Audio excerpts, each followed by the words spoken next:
fascinating. The vaccine scandal continues as measles continue to spread. It's on the cover of Maclean's magazine. You can pick that up on newsstands, or you can hit it on Next Issue. Fascinating read.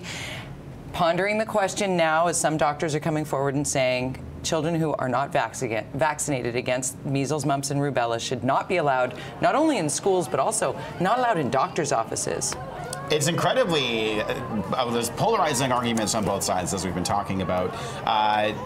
I don't want to say what I mean. I think I absolutely would vaccinate my kids. Which is your right. Which is my right, and it's your right if you choose to not vaccinate your kids. Which is also currently a right. Which is also currently a right. But then a lot of people are like, well, what the heck are you talking about? Why wouldn't you want to protect your child against this horrible illness that is once again growing? We got rid of this thing so many years ago, and it's back because people are not vaccinating their kids. And it's rooted in fear. And I had a child 7 years ago when the Andrew Wakefield study was still very prevalent, and Jenny McCarthy was going on her rants linking the MMR shot to autism. It was frightening. I really did struggle with whether or not to vaccinate Brady, and it took going in. I was in tears and crumbling. She got your little baby. What? And the pediatrician looked at me and she said, honestly, look at my two children on the wall. Do you think for 25 years I've been knowingly giving children autism? I said, okay, vaccinate my child. And now I'm so glad I did. The Wakefield story has been proven as fake, formally retracted.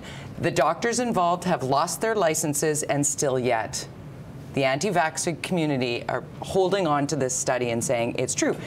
It's your right to do so. I'm a vaccinator. Do I think kids should be banned one form or another? You know what? I don't even know.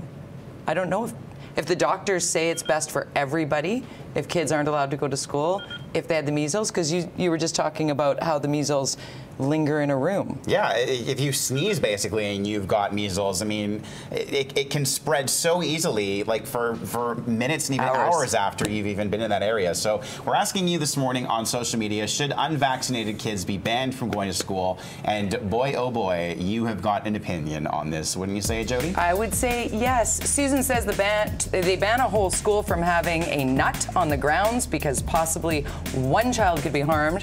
So they should also ban unvaccinated children from the grounds because it may harm another child. That is a very good point.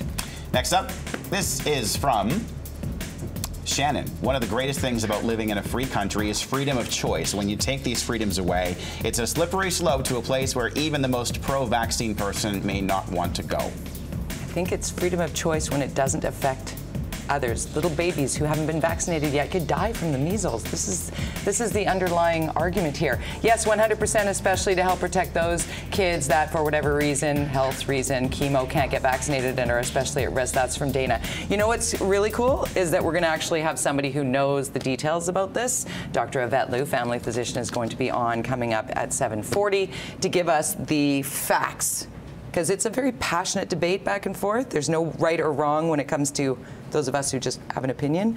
But the doctor is in, and she will address whether or not this. The doctor is in. I like that.